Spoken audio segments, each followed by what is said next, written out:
Welcome. My name is Julie Mahler. I am a registered dietitian nutritionist, and I work for IRG, Physical and Hand Therapy Company. Today's program is Nutritious and Delicious Snacks That Boost Your Immune System. As an overview, what I'll be covering today is nutrition, what foods can help your immune system work a little bit better, those nutrients in particular that can help, and what foods have quite a bit of those nutrients in them so that you can enjoy, and some quick and tasty recipes that are yummy and I hope that you will try. At the end of the program, I will give you some information on how to contact me if you have any questions. So let's get started and take charge of your health. Food can make a big difference. What food you choose can help support your immune system, and it can improve your resistance to infection. More specifically, let's look at the first nutrient that can support immunity, and that is vitamin E. And vitamin E is an antioxidant. It regulates and maintains your immune system, and it protects your cells. The best food sources that for vitamin E is first nuts and seeds, and all nuts and seeds not only are delicious and nutritious, but there's specific ones that have more vitamin E in them, and that is almonds, peanuts, hazelnuts, and sunflower seeds. Green leafy vegetables, spinach and broccoli. Who would have known that they have vitamin E in them, but they do, and they're a pretty decent source of it. Fortified cereals, margarines, and spreads. Now, check the nutrition facts label to see if your cereal has vitamin E in it. That's your best source to figure it out. And some plant oils. Not all plant oils, but sunflower oil, safflower oil, and wheat germ oil all contain some vitamin E. Now, if you look at this list of foods and you think, I don't eat any of this, and I don't think I'm going to be eating any of this, then you might want to supplement. But I do have a cautionary, I want to caution you that supplements can increase risk for bleeding and stroke. So you don't want to go over the RDA of 15 grams per day for females and males. I'm not going to recommend a certain brand, but I do recommend that you look at the label and see if it has a third-party guarantee. What this means is that the contents that are in the bottle have been checked by somebody other than the manufacturer to be sure that the label is correct for what's in the product. The nonprofits that you can look for are USP and NSF. The for-profits are consumerlab.com and UL. A delicious recipe that I think you should try if you enjoy almond butter, or you can substitute peanut butter, that's fine. These are called almond butter energy bites. If you have 2 of them, you get 60% of your daily value for vitamin E. Now, when you look here on the right-hand side of the screen, you'll see almond butter balls and 1.5 cups of rolled oats. And then I'm going to click here to show you, you start out with that oatmeal, then you add your cup of almond butter, and you could substitute peanut butter, that's fine. And then you can put in a tablespoon of honey, and you don't need to put in honey if you don't want to have the added sugar. I'm behind, sorry, but I'll just let you know what you do here. Then you'll add some sesame seeds, some chocolate chips, you'll mix it all up, you'll form it into small balls. I would refrigerate it or I would freeze it. And how I use it is I eat breakfast around 6 a.m. I am an early morning breakfast eater, and I don't eat lunch until 12. And if I have back-to-back patients, I find that I'm just not as focused if I don't have something between those 2 times. But I don't have very much time, right? The patients are 50, 55-minute appointments. And so what I do is I'll pop a couple of those in my mouth, and it is so helpful to, and I think I do a better job of meeting the needs of my job, or maybe I'm at home doing something and I do a better job there. So that's an idea and something that you can try. The next nutrient we're going to look at is vitamin D. And vitamin D, well, almost all immune cells have vitamin D receptors. So it is so important to help support your immunity with that vitamin D. And some of those best food sources are milk and milk substitutes. You can check the nutrition facts label to see how much you're getting. Typically, it's around 10% of the daily value. Mushrooms, fatty fish, and fortified foods. Sunlight is an amazing source in the Pacific Northwest, as you well know if you live here, that perhaps we'll get enough sun for our vitamin D, maybe May through September. Vitamin D is a fat-soluble vitamin, so you can figure it probably stays around in your body for most of us for around a month or so, but it's not a bad idea to supplement during those winter months. Now, if you are seeing a doctor or a healthcare provider already for vitamin D, then please do what they are recommending that you do. My recommendation here, the 1,000 IUs of vitamin D per day, it's a very general recommendation for the average person. And so that's an idea for you to check out.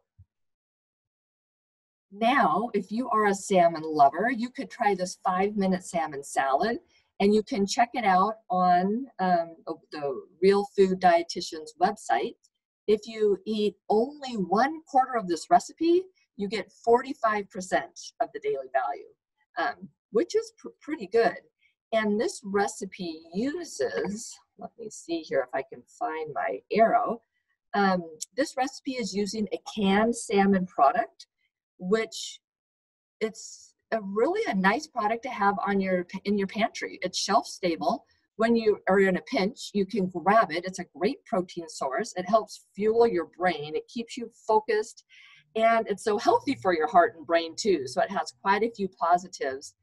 And so let me show you this recipe.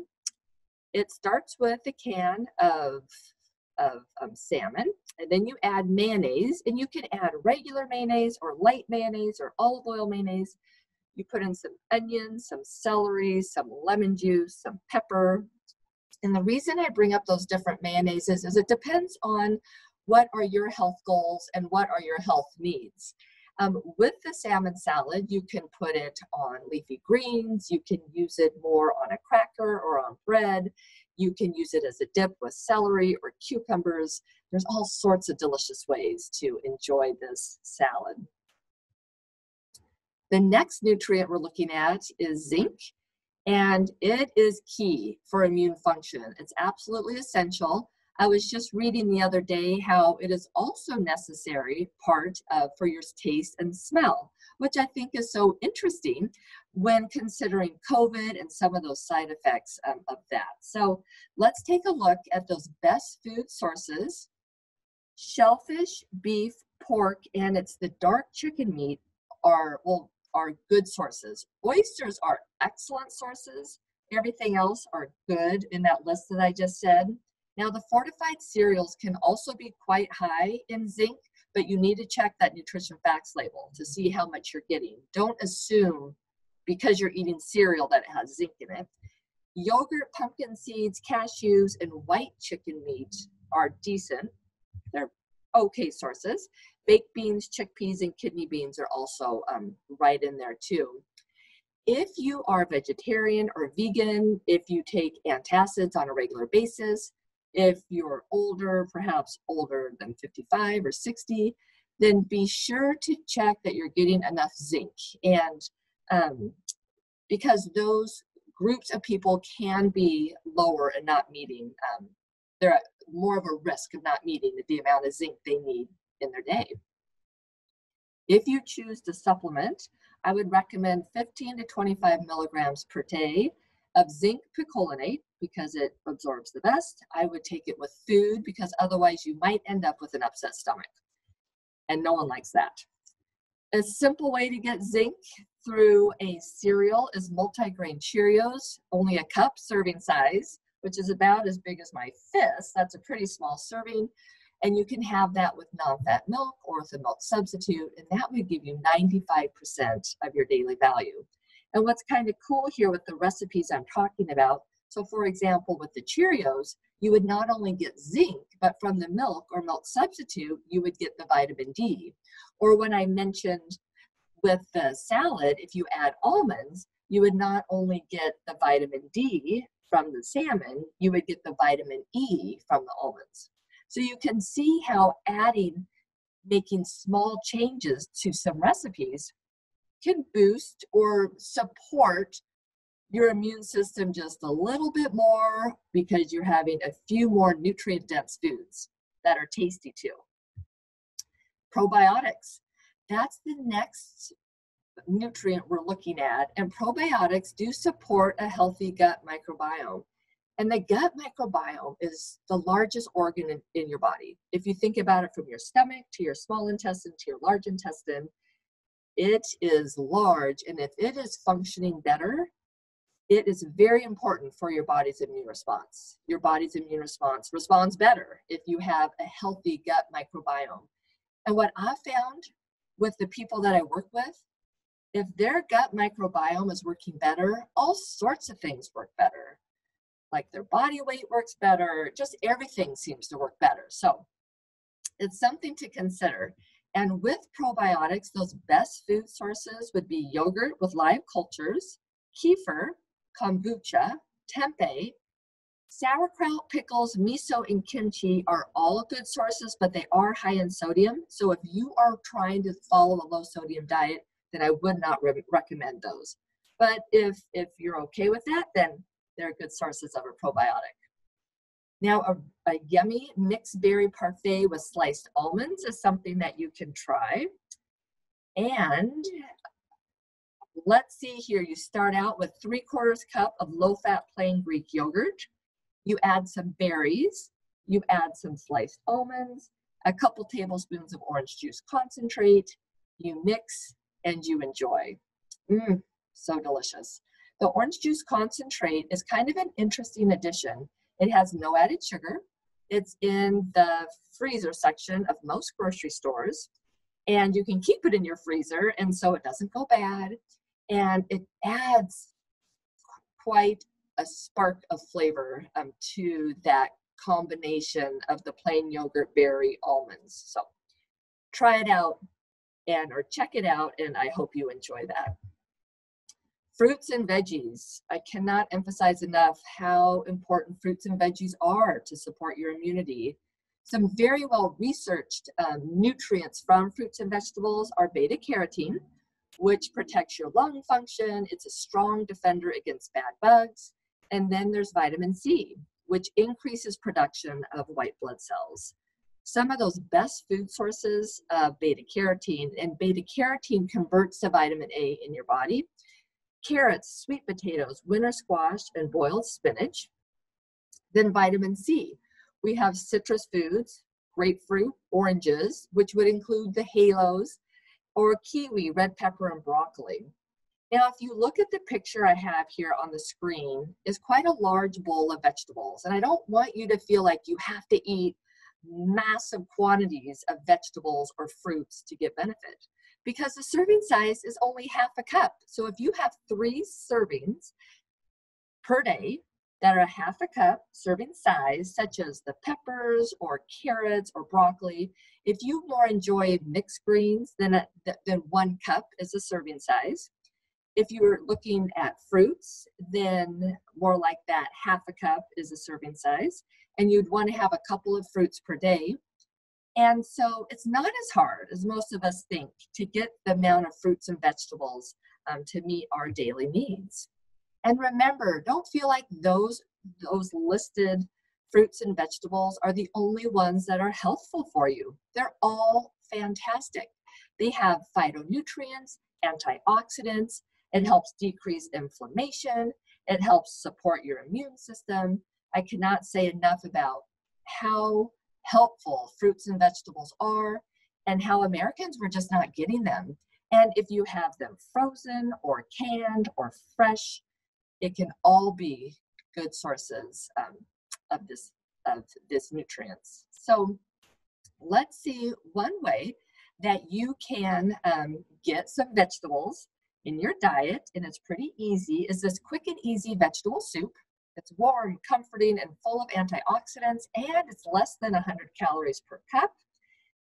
What's kind of nice about the vegetable soup is you can use any vegetables that you want. So in this particular recipe, what we started with is a box of vegetable broth, but you can use chicken or beef, add a can of diced tomatoes, chopped onions, then you can add some mushrooms and carrots, some broccoli and cauliflower.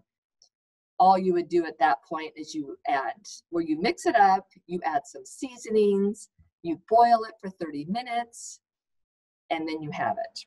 What I found is with people that I work with that they might work all day and then they need to go make dinner and they're so hungry, so they're kind of piecing on different things that they really would not want to be piecing on. So what they do is they make this vegetable soup, which only takes honestly, if you use frozen vegetables, it probably takes you 5 minutes to put it all into the pan, and then it takes 30 minutes to cook it. And hopefully you can be doing something else at that time. But if you do that like on a Sunday night and then you have it all week, you can have it any type of time of day where you get a little bit hungry, and for some reason that warm liquid seems to stick with people longer, and it can help them get maybe from lunch to dinner, and it helps them check off those vegetables for the day. Plus it's delicious. You put the vegetables in there that you enjoy. And the last nutrient we're going to look at is protein. Protein is essential. It's an essential part of your body's defense system for healing and recovery. So make sure not only to get enough protein within the entire day, but to spread that protein out. Most people, quite a few people I would say, eat most of their protein at night, and they have less at lunch and even less in the morning at breakfast. And so you only get benefit of 30 grams at a time. So if you can spread out, let's say you were having 60 grams at dinner, maybe you can figure out something to have. It doesn't have to be right when you wake up. It can be late morning, and then maybe you would have lunch a little bit later, and then have dinner and try to include something with protein every time that you eat. And it doesn't have to be a lot. And what's fantastic is we have so many great food sources. We have those animal sources. Beef, pork, poultry, fish, and eggs are some examples. We have dairy sources, milk substitutes, Greek yogurt, cottage cheese, and cheese. We have soy sources, tofu, soy milk, edamame, soy patties. We have nuts and seeds, hemp, pumpkin, almonds, and peanuts. And last but not least, we have legumes and grains, lentils, kidney beans, peanut butter, and quinoa are just some of the examples in these groups that provide good sources of protein. Now, this is kind of a neat recipe that you can try. I don't have a video for it, but you can go to the Constant Kitchen. They're the ones that figured out best baked homemade turkey jerky. It's quite delicious. The email or where you can go on the web is right there. You can take a picture of that and check it out. And they have a video of how to do it right there on their website. And in a 2-ounce portion, you get 14 grams of protein. And it has nice chewing, like it's quite satisfying. And so just so you kind of know, a 2-ounce portion, if you think of a deck of cards, that is 3 ounces. So 2 ounces is about 2/3 of that. Or if you consider the size of a small woman's palm of her hand is 3 ounces, then 2/3 of that would be 2 ounces, which I know that's not exactly the shape of the turkey jerky, but I'm hoping that gives you an idea. So now that is the end of the information part of this program. And what I'm hoping is that each one of you makes one positive change towards being your best wellness self. And it doesn't have to be big. You can decide, yes, I'm going to add a half a cup of carrots to lunch. Or yes, I'm going to add sliced apple to my snack. Or maybe substitute sliced apple. Instead of having Oreos, you have a piece of fruit. And those small changes can help your immune system work just a little bit better. And that makes a difference. The best way to contact me would be by email. My email's right there on the screen. And I do offer free 15-minute nutrition screens. You can do that with telehealth or on the phone, or you can come into my office. I work in the South Everett office, which is at Murphy's Corner Physical Therapy. And that is a free 15-minute time that you can ask questions, and I would be happy to answer that. You can email me. I would be happy to answer emails. Or you can set an appointment, make an appointment, and that would be where you're either way, the nutrition screen or the appointment, please give us a call and we can get that set up for you. And now what I have is the recipes that I talked about. And so I'm going to go through each one of those if you're interested. And thanks so much for listening to this program, and I hope that it has been helpful. Now onward to recipes. The first one is almond butter balls. The next one is the 5-minute salmon salad by the Real Food Dietitians. The next one is mixed berry parfait with sliced almonds. The next one is quick and easy vegetable soup. The final one, but this is a two-parter, so make sure if you're going to do this one that you get the second part, is the best baked homemade turkey jerky. Though absolutely you can go to the Comston Kitchen's website, and this is the second part of that.